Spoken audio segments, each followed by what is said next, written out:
আমাকে কেউ ইনবক্সে জিজ্ঞেস করেছে যে ক্রনিক মাইলয়েড লিউকেমিয়ার সাইটোজেনেটিক আর মলিকুলার বেসিসটা একটু দেখিয়ে দেওয়ার জন্য। তো আমরা দেখি যে এই মলিকুলার বেসিসটা আসলে কি। যদি এক কথায় বলতে হয় তাহলে এটার জন্য কে দায়ী, সেটা হচ্ছে ফিলাডেলফিয়া ক্রোমোজোম। তো ফিলাডেলফিয়া ক্রোমোজোমটা আসলে কিভাবে তৈরি হচ্ছে আমরা যদি দেখি যে এই যে ক্রোমোজোম নাম্বার 9 এবং ক্রোমোজোম নাম্বার 22 যারা নর্মাল ক্রোমোজোম, তো এদের এটা শর্ট আর্ম, এখানে 22-এর এটা শর্ট আর্ম, আর এই দুইটা হচ্ছে তাদের লং আর্ম।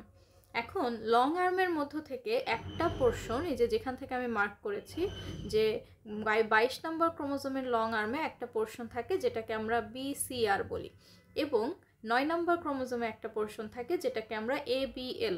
তো এই দুইটা ক্রোমোজোমের লং আর্মের এই পোর্শনগুলো আলাদা হয়ে দেখা যায় কি যে এই যে আমাদের BCR পোর্শনটা 22 নম্বর ক্রোমোজোমের, এটা এই পর্যন্ত এখানে আছে, তার সাথে এই যে ABL পোর্শনটা আমার 9 নম্বর ক্রোমোজোমের থেকে আলাদা হয়ে চলে গেল, এখানে গিয়ে 22-এর ওই BCR পোর্শনের সাথে অ্যাটাচ হয়ে যাচ্ছে। তাহলে আমাদের তৈরি হয় কি BCR ABL একটা পোর্শন, যেটা হচ্ছে পরবর্তীতে লিউকেমিয়া করে। কিভাবে করে আমি বলবো।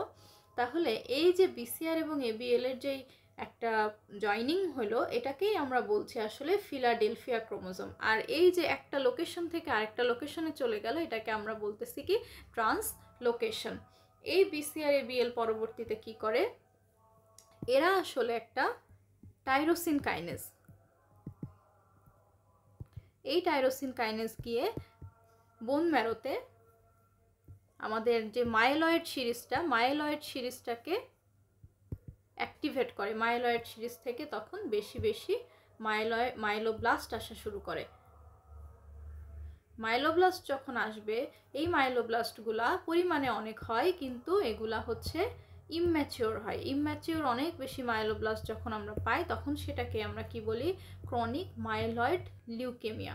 ঠিক আছে, তো এইটাই হচ্ছে আমাদের মলিকুলার বেসিস। আমরা পরীক্ষায় আসলে কিভাবে লিখতে পারি, সেটা হচ্ছে কি যে ফিলাডেলফিয়া ক্রোমোজোম এটার জন্য রেসপন্সিবল, এবং এটা কিভাবে হয়, by the process of chromosomal translocation between chromosome number 9 and chromosome number 22, which forms BCR and ABL gene, and BCR ABL gene causes excessive activation of myeloid sheaths in the bone marrow, which increases the number of myeloblasts or immature WBC, and it causes CML.